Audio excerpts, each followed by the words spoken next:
여러분 그 1948년도에 그 여수 순천 반란 사건 여러분 잘 아시죠?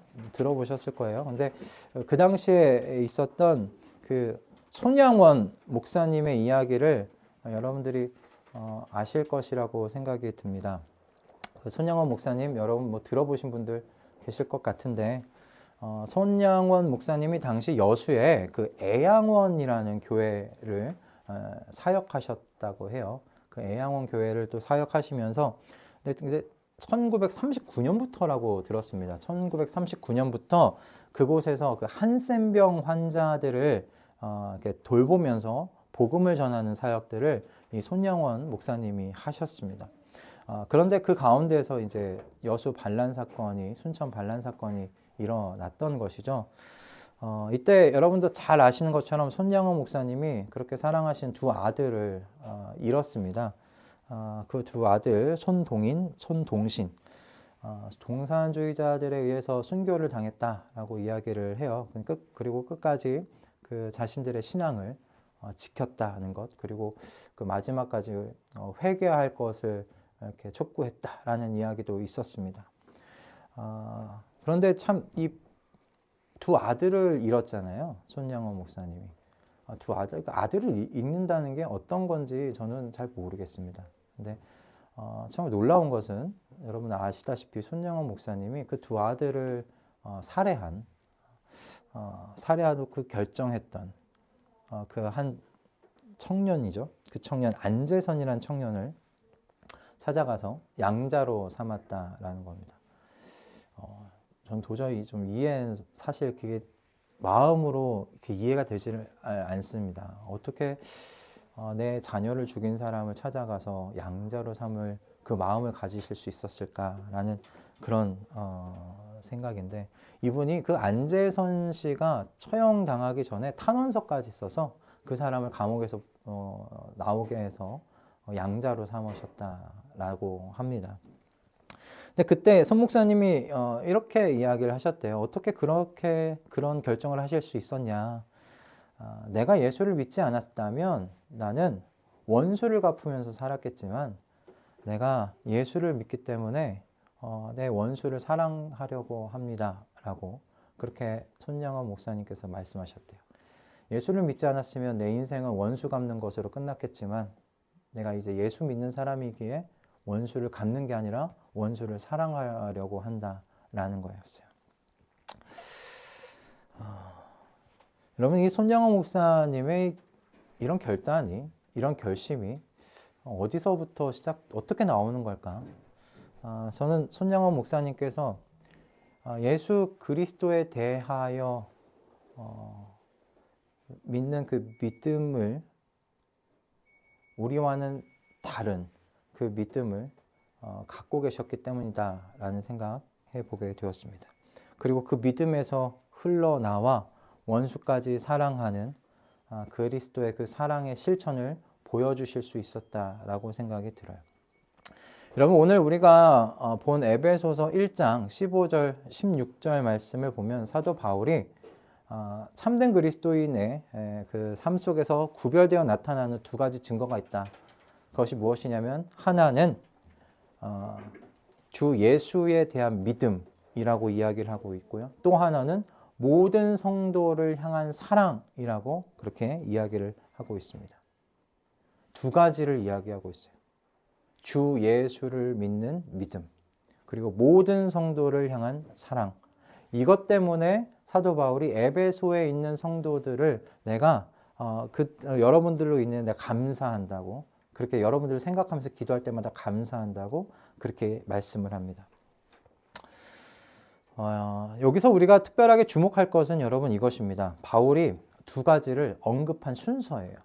사랑을 먼저 이야기하지 않았고요. 오늘 여기서 바울이 이야기한 순서에 따르면 먼저 무엇을 언급했냐면 주 예수에 대한 믿음을 먼저 언급하였고, 그리고 난 다음에 모든 성도를 향한 사랑에 대해서 이야기했다라는 것입니다. 오늘 아침 여러분 우리가 이 두 가지 특징이 왜 참 정말 신실한 그리스도인들을 구별하는 기준이 되는지, 그리고 특히 왜 믿음이 사랑에 앞서서 이야기되고 있는지 좀 함께 생각해 보려고 합니다. 여러분과 제 안에 바라기는 이 두 가지, 그리스도인들의 어떤 정말 특별한 기준이 되는, 구별하는 기준이 되는 이 두 가지가 우리 마음 가운데, 우리의 삶 가운데 정말 깊이 자리 잡을 수 있기를 이 아침 주님의 이름으로 축복합니다. 아멘. 우리 먼저 첫 번째 살펴볼 건 이거예요. 우리 주 예수에 대한 믿음에 대해서 이야기한 부분입니다. 여러분, 성경에서 바울이 에베소에 기록되어 있는 주 예수에 대한 여러분 믿음이란 표현, 여러분 여기서 주목해야 될 것이 무엇이냐면, 여러분 단순히 사도 바울이 예수님, 예수라고만 이야기하지 않고 앞에 주자를 붙였다라는 겁니다. 주 예수를 믿는 믿음에 대해서, 주 예수에 대한 믿음에 대해서 이야기했다는 겁니다. 여러분, 이 주라는 단어는 이렇게 가벼운 단어가 아니잖아요, 그죠? 주라는 단어는 가벼운 단어가 아닙니다. 그냥 이 예수님께서 하나님의 아들이시고, 그리고 이 땅에 완전한 사람으로 오셨다라는 것을 고백하는 단어입니다. 그래서 이 예수께서 나의 왕 되신다, 이 예수께서 나의 주인 되신다, 이 예수께서 나의 하나님이 되신다는 그런 고백입니다. 주 예수에 대한 믿음에 대한 부분입니다. 여러분, 사도행전 16장을 보시면 빌립보 감옥에 그 죄수의 이야기가 나오는 것을 보게 됩니다. 사도행전 16장에 바울과 실라가 이제 복음전도 여행을 가다가 빌립보에서 감옥에 갇힙니다. 근데 그 저녁에 큰 지진이 일어나서 감옥의 문이 열리죠. 죄수들이 막 그 다 사슬이 풀려갖고 이렇게 뿔뿔이 이제 흩어지는 것을 보면서 이 간수가 얼마나 마음이 졸였겠어요. 그죠? 그러면서 이 간수가 마음에 놀라서 이제 자결을 하려는 것이 그 이야기에 있습니다. 그런데 그 자결하려는 간수를 이 바울과 실라가 얼른 말리죠. 스스로 몸을 해치지 마십시오. 우리가 여기 있습니다. 우리 도망가지 않았습니다. 우리 여기 있습니다. 라고 바울과 실라가 간수를 말립니다. 그러자 간수가 참 놀랍게도 그 순간 이 바울에게 이렇게 묻습니다. 제가 어떻게 해야 구원을 얻을 수 있겠습니까? 참 놀랍죠. 그 순간에 어떻게 구원받을 것에 대한 질문을 하게 되는지도 모르겠지만 이 간수가 바울에게 어떻게 하면 구원받을 수 있는지를 묻습니다. 그러자 사도 바울이 이 간수에게 무엇이라고 이야기했습니까? 주 예수를 믿으십시오. 그러니까 예수를 믿으라고 하지 않았습니다. 주 예수를 믿으십시오. 그리하면 그대와 그대의 집안이 모두 구원을 얻을 것입니다. 그렇게 이야기했습니다. 여러분, 여기서도 우리가 주목해야 될 것은 사도 바울이 예수를 믿으라고 하지 않고 주 예수를 콕 집어 주라고 말씀하였다는 것을 여러분 우리가 주목해서 보아야 합니다. 여러분, 예수님은 단순한 선생님 아닙니다. 어떤 성자가 아닙니다. 우리에게 좋은 유익한 어떤 이야기들을 전해주시는 분 아닙니다. 예수님은 주인이십니다. 온 우주 만물의 주인이십니다. 온 우주 만물의 창조주이십니다. 그리고 지금도 다스리시는 분이십니다. 우리는 그분께 그분이 우리의 삶의 주권자이시다라고 인정하는 겁니다. 주 예수를 믿으십시오. 예수님을 주님으로 여러분 믿는다는 건 그렇게 그분의 권위 아래, 그분의 통치 아래 내 삶을 드린다라는 그런 의미예요. 내 삶을 드립니다. 내 삶을 받아주십시오. 내 삶을 다스려 주십시오. 내 삶의 일부만 다스려 달라는 게 아니라 내 삶 전체를 다스려 주십시오. 여러분, 그 이야기입니다.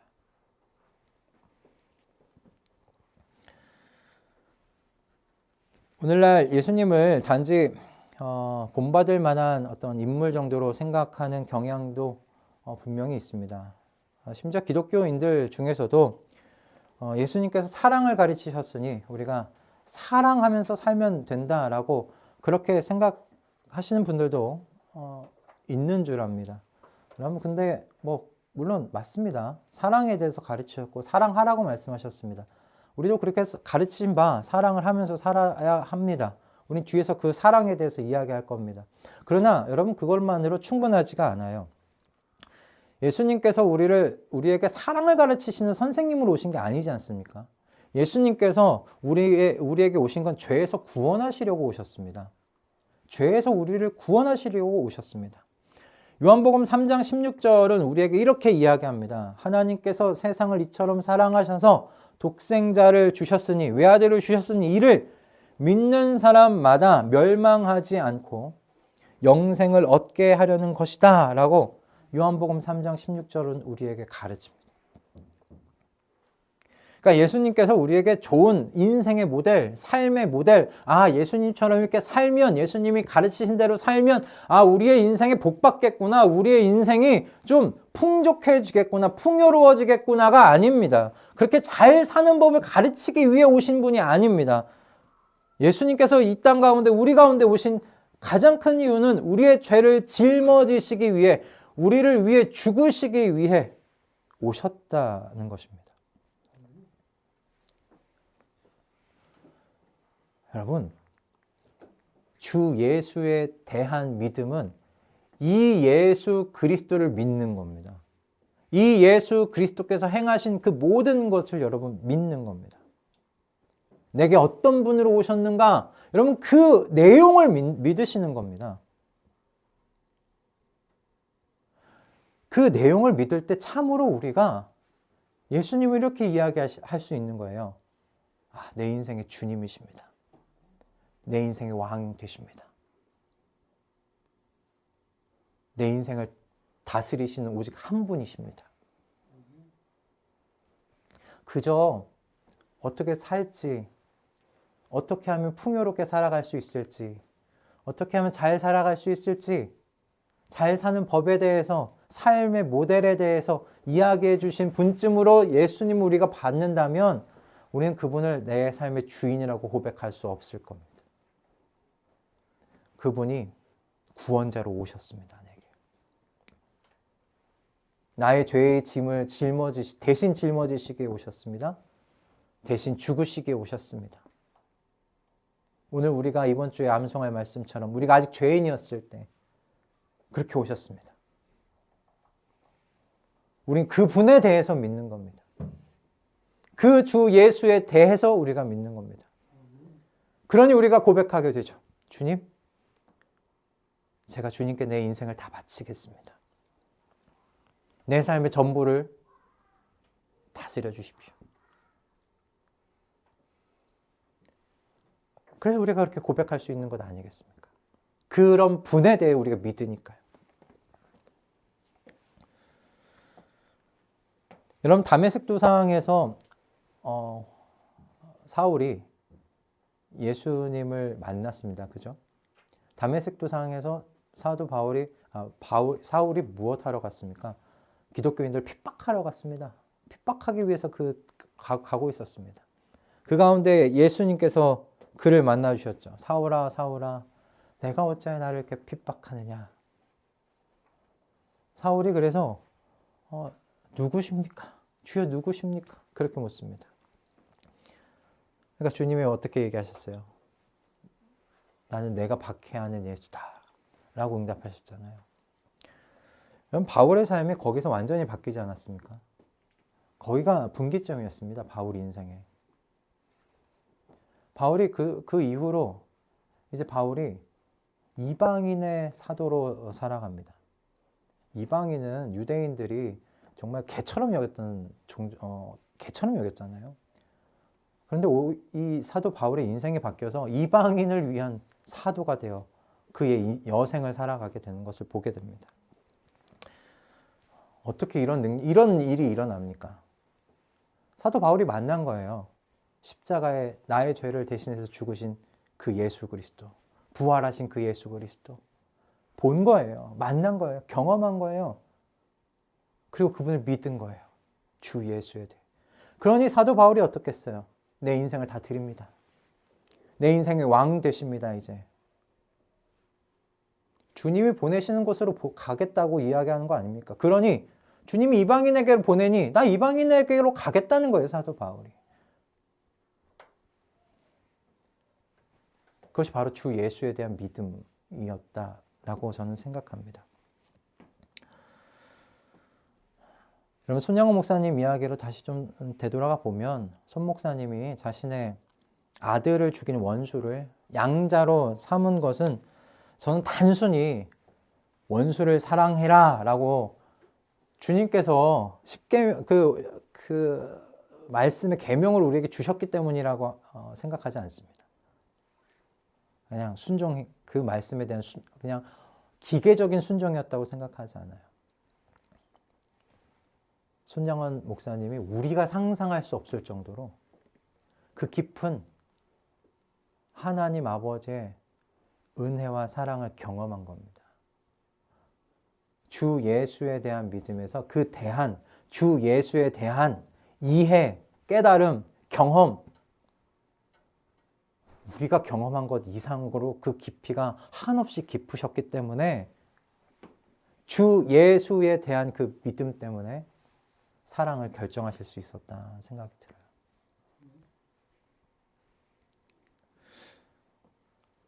로마서 5장 8절에서 10절의 말씀을 보면 이런 말씀이 있습니다. 오늘 제가 이게 PPT가 위에 올려놨는데 그 동기화가 제대로 안 됐나 봐요. 제가 좀 읽어드리도록 하겠습니다. 로마서 5장 8절에서 10절 말씀입니다. 그러나 우리가 아직 죄인이었을 때 그리스도께서 우리를 위하여 죽으셨습니다. 이리하여 하나님께서는 우리들에 대한 자기의 사랑을 실증하셨습니다. 그러므로 지금 우리가 그리스도의 피로 의롭게 되었으니 그리스도로 말미암아 하나님의 진노에서 구원을 얻으리라는 것은 더욱 확실합니다. 우리가 하나님의 원수일 때에도 하나님 아들의 죽으심으로 말미암아 하나님과 화해하게 되었다면 화해한 우리가 하나님의 생명으로 구원을 얻으리라는 것은 더욱더 확실한 일입니다. 아멘. 여러분, 우리가 이 말씀 그냥 읽으면 어떤 글줄로 보게 되는데 여러분 이 말씀을 경험하고 체험하는 것은 사람마다 다 다를 수밖에 없습니다. 화해한 우리가 하나님의 생명으로 구원을 얻으리라는 건 더욱더 확실한 일입니다. 내가 얼마나 죄인이었는지를 아는 만큼 이 은혜도 깊어집니다. 내가 받은 사랑이 깊어집니다. 저는 손양호 목사님이 이 진리를 체험적으로 알고 계셨다라고 생각이 들어요. 자신이 하나님께 원수였을 때 하나님이 자신의 아들을 보내어 나를 구원하셨다는 것. 이 깊은 은혜의 경험, 이게 그냥 깊은 은혜의 경험이라고 이야기하지만 우리는 이게 상상이 안 되는 거예요. 저는 상상이 안 돼요. 저도 하나님의 은혜를 경험했다고 이야기하는 사람이거든요. 하나님의 사랑에 대해서 안다고 이야기를 하겠지만 전 그 정도까지 아직 모르는 것 같아요. 내 아들을 죽인 원수를 내가 양자로 삼을 수 있는가? 몰라요. 누군가 닥치면 모르는 일이에요. 하겠지만 그러고 싶지도 않고. 근데 손양호 목사님이 우리가 생각했던 더 그 깊은 사랑을 경험했기 때문에 그래서 그런 결정을 하실 수 있지 않았나라는 생각이 이 말씀을 설교를 준비하면서 생각해 보게 되었습니다. 여러분 손 목사님께서 고백하셨던 것을 기억 한번 해보십시오. 예수를 믿지 않았더라면 원수를 갚으면서 살았을 인생. 그러나 예수를 믿게 되어서 주 예수를 믿게 되어서 원수를 사랑하고자 한다. 이 고백이 그냥 단순한 종교적 의무감이 아니라 그 손 목사님께서 경험한 하나님의 은혜와 사랑에서 나온 것이라는 것을 여러분 꼭 좀 기억해 놓으셨으면 좋겠습니다. 저는 이것이 주 예수에 대한 믿음이 가지는 의미라고 생각해요.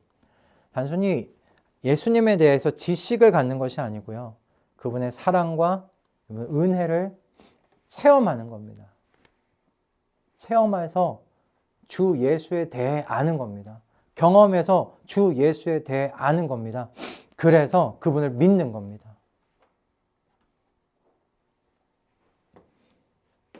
여러분, 우리가 믿는 주 예수 그리스도, 그분 그냥 우리에서 멀리 계신 분 아니세요.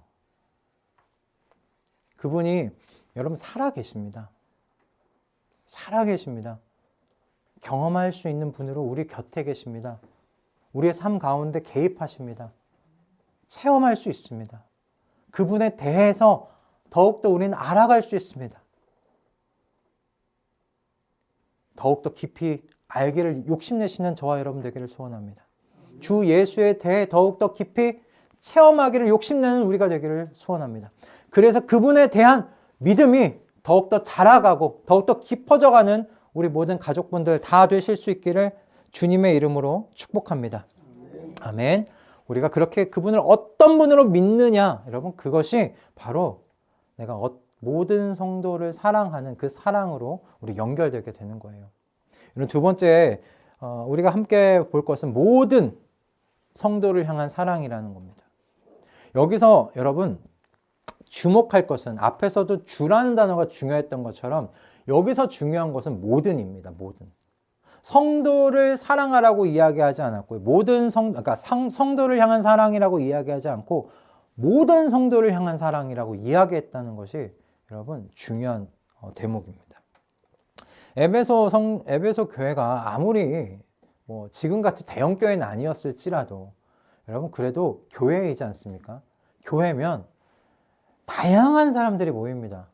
오늘 우리 그 주일학교에서도 교회에 대한 이야기를 했는데 그 포틀럭 파티라고 여러분 아십니까? 미국하고 캐나다에선 포틀럭 파티라고 해서 사람들이 그 한 사람당 다른 음식을 하나씩 갖고 온대요. 치킨, 김밥, 초밥, 여러 가지 갖고 오면 이게 서로 다른 그 음식들이 이렇게 좀 모이게 되잖아요. 그걸 파티처럼 같이 나누어 먹는 거. 그걸 포틀럭 파티라고 하는데, 여러분, 교회가 딱 그 모양입니다. 다 다릅니다. 성격도 다르고, 생김새도 다르고, 살아왔던 환경도 다르고, 말투도 다릅니다. 말투도 달라요.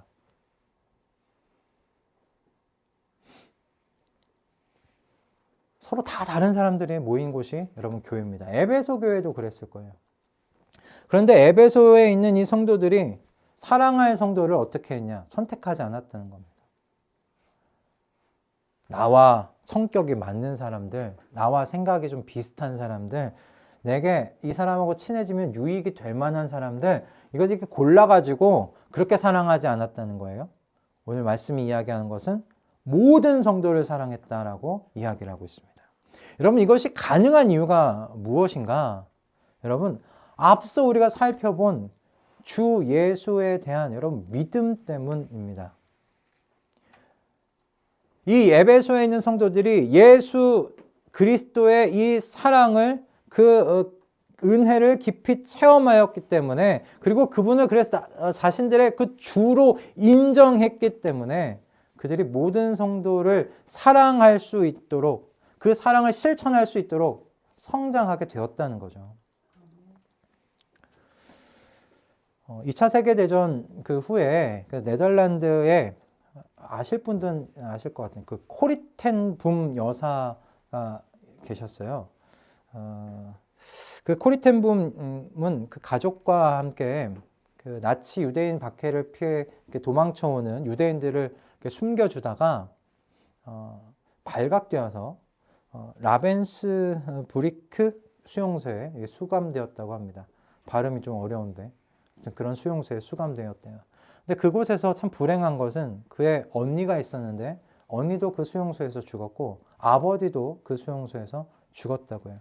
그냥 이 코리텐붐, 이 코리만 극적으로 살아났다고 이야기합니다.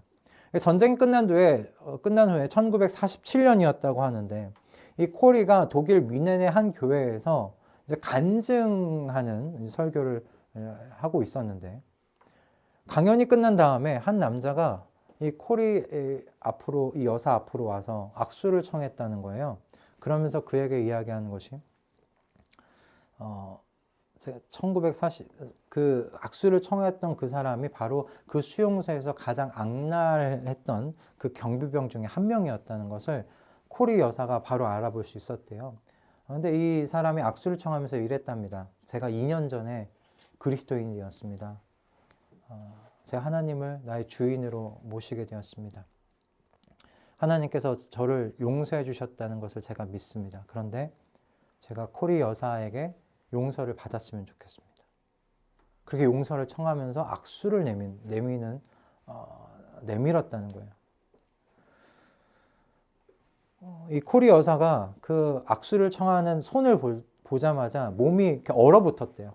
얼어붙고 속으로 바로 알았대요. 나는 이 사람을 용서할 수 있는 능력이 없구나. 내게는 이 사람을 용서하고 사랑할 수 있는 마음이 없구나. 그래서 그 자리에서 하나님께 기도했다고 해요. 하나님, 저에게는 이 사람을 용서할 수 있는 능력이 없습니다. 저에겐 이 사람을 사랑할 수 있는 능력이 없습니다. 제게 하나님의 사랑을 흘려주십시오. 제게 주님의 용서를 제게 흘려주십시오. 그렇게 기도했대요. 그런데 그 순간 코리 이 여사의 마음에 놀라운 일이 일어났는데 이분의 그 간증이에요. 이 손을 타고 뭐 찌릿찌릿한 어떤 그 느낌이 이 경비병을 향해서 이제 나아가는 것을 경험했다고 합니다. 그래서 이 경비병을 손만 악수한 게 아니라 포옹까지 했대요. 포옹까지 하면서 용서한다고, 자유하시라고 그렇게 이야기를 해줬다고 이야기합니다. 그런데 오히려 그렇게 이야기하는 코리텐붐 여사가 그 이후로 너무 큰 자유를 얻었대요. 너무 자유했대요. 그 사람을 용서하면서, 용서할 수 없는 사람을 용서하면서. 여러분, 이것이 바로 주 예수에 대한 이 믿음이 모든 성도를 향한 사랑으로 여러분 이어지는 모습이라고 저는 생각이 들었어요.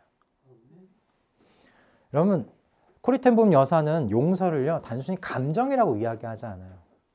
감정이 아닙니다라고 얘기해요. 그건 의지적인 결단입니다라고 이야기해요. 용서는 의지적인 결단이라는 거예요. 의지의 행동이래요. 감정이 따라오지 않아도 하나님께 도움을 요청해서 실천하는 거라고 이야기를 하더라고요. 근데 사랑도 마찬가지입니다. 여러분, 사랑이 감정이 먼저일까요? 의지가 먼저일까요? 우리 사람과 사람의 어떤 사랑을 이야기할 땐 감정적인 뭔가 첫눈에 어떤 반했다 뭐 그런 감정이 있잖아요. 뭐 종소리가 땡 하고 울리더라 뭐 그런. 근데 여러분, 하나님께서 우리에게 가르치신 사랑은 감정이 먼저가 아닙니다. 하나님께서 우리에게 좋은 감정이셨을까요? 한번 여러분 상상해 보십시오. 하나님께서 우리를 보실 때 우리는 어떤 사람이었냐면 분노 유발자들이었습니다. 하나님을 진노케 하는 사람들이었습니다. 어떻게 보면 그 진노라는 감정이 먼저일 수 있어요. 그런데 하나님께서 어떻게 결정하셨습니까? 우리를 사랑하기로 결정하셨습니다. 하나님께서 우리를 사랑하기로 결정하셨고 그 사랑의 결정을 주 예수 그리스도를 통해 우리에게 증명하셨습니다. 내가 너희를 어떻게 사랑하는지. 사랑은 감정이 아닙니다. 주님께서 가르치시는 사랑은 여러분 의지입니다. 결단입니다. 결심입니다. 그래서 사랑할 수 없는 사람을 사랑하게 해달라고 하나님께 도움을 또 요청드리는 거죠. 사랑은 감정이기 전에 의지라는 것을 여러분 꼭 기억하실 수 있길 바랍니다. 주님께서 가르치시는 것은 그거예요.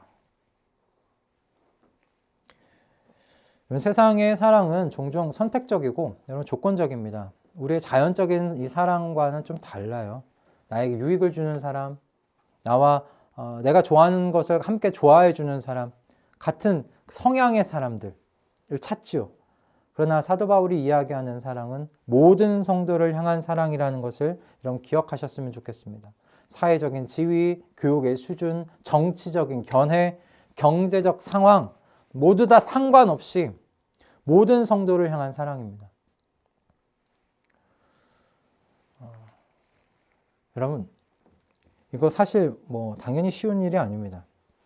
어떻게 정치적으로, 사회적으로, 경제적으로 다른 사람들을 사랑한다는 것이 어떻게 그 쉬운 일이겠습니까? 비난하고 미워하는 그런 일들이 교회 안에서 너무나 비일비재하게 일어나고 있는 것이 오늘날 우리 교회의 또 모습이기도 합니다. 교회가 얼마나 많이 분열하는 모습을 보여주고 있습니까? 그런데 오늘 본문은 우리에게 이야기해요. 모든 성도를 사랑하는 것, 그것에 도전하라고 우리에게 오늘 말씀이 이야기를 하고 있다고 생각합니다. 정치적인 견해를 떠나서 나와 배경이 다르다고 해서, 나와 배움이 다르다고 해서, 경제적인 상황이 다르다고 해서, 아니 그 모든 것을 뛰어넘는 것, 그것이 교회다라고 주님께서 오늘 본문을 통해서 말씀하고 계신 것 아닌가 생각이 듭니다. 여러분, 우리가 믿는 게 뭡니까? 주 예수에 대해 믿고 있지 않습니까? 여러분이 믿고 있는 주 예수는 어떤 분이십니까? 여러분, 우리 모두가 다 똑같은 사람들입니다. 다 죽을 뻔했는데 주 예수로 인해 산 사람들입니다. 우리는 저는 예전에 그렇게 이야기를 하고 다녔는데 우리 혈액형 다 다르다고 이야기하잖아요. 근데 어떻게 보면 영적으로는 혈액형 우리 다 똑같은 사람들입니다. J형이라고 하는데 예수 그리스도 보혈의 피가 다 똑같이 흐르는 사람들입니다. 우리 앞에서 에베소서 1장 1절에서 14절까지 배운 게 뭡니까? 한 아버지, 한 아들, 한 성령. 그 한 성령으로 인해서 우리가 함께 묶였고 함께 인치심을 받았고 똑같이 상속자들로 우리가 보증받았다. 이야기하지 않습니까? 우리가 그 분에 대하여 믿지 않습니까? 그러니 정치적인 견해? 여러분, 그 이상이 되어야 하는 겁니다. 배움이 달라요? 아니요. 우린 주 예수 안에서 똑같은 피를 갖고 있는 사람들입니다. 한 아버지라고 부르는 하나님 아버지 안에 있는 사람들입니다. 여러분, 어쩌면 가족이잖아요. 가족이죠. 여러분, 가족이 뭐 정치적으로 다르다고 해서 헤어져서 살 수 있습니까? 형은 서울대 갔고 동생은 지방대 갔다고 해서 서로 안 보고 살 수 있습니까? 경제적으로 다르다고, 형편이 다르다고 해서 가족이 가족 아닌 게 됩니까? 여러분, 우리 주 예수에 대하여 우리가 무엇을 믿느냐? 여러분 꼭 기억하시기 바랍니다. 주 예수에 대해 그 믿기 때문에 우리가 성품도 다르고 성격도 다르고 말투도 다르고 배운 것도 다르고 경제적인 상황도 다르고 모든 것이 다 다르지만 우리가 서로를 품고 사랑할 수 있게 되는 줄로 믿습니다. 여러분, 오늘 우리가 에베소서 1장 15절과 16절을 통해서 바울이 에베소 교회 성도들에게 정말 발견하고 감사했던 두 가지 우리 함께 좀 생각해 봤습니다. 바로 주 예수에 대한 믿음, 그리고 모든 성도를 향한 바로 그 사랑에 대해서 이야기 나눈 것을 봤습니다. 여러분, 이 두 가지가 저는 건강한 그리스도인들을 구별하는 특별한 어떤 기준이라고, 표지라고 생각합니다. 사도 바울이 그것을 저는 보았다고 생각해요. 에베소 교인들이 건강한가 봤는데 주 예수에 대한 믿음이 있고 모든 성도를 향한 서로 사랑하더라. 그럼 건강한 거다는 거예요, 이 교회. 정 바라기는 우리 교회가 그와 같은 건강한 교회로 세워져 갔으면 좋겠습니다. 내가 믿는 주 예수, 그분이 어떤 분인지에 대해 제대로 믿고, 여러분 그 믿음이 정말 건강한 믿음이라면 어떻게 실천돼서 나와야 되는가? 사랑의 모습으로 나와야 되는 거예요. 믿음 따로 사랑 따로이지 않습니다. 잘 믿으면 좋은 사랑의 열매를 보여주는 겁니다. 연결되어 있는 겁니다. 여러분 꼭 이 사실을 기억하고 우리 안에 내가 믿는 주님에 대해서 더 깊이 더 체험하고 경험하여 알고 또 그분을 믿어서 우리가 서로를 향한 사랑으로, 내 가정을 향한 사랑으로, 우리 이웃을 향한 사랑으로, 그 사랑의 모습으로 그 믿음이 증거되어져 나아가는 우리 모든 성도님들 한 분 한 분 되시기를 주님의 이름으로 축복합니다. 아멘.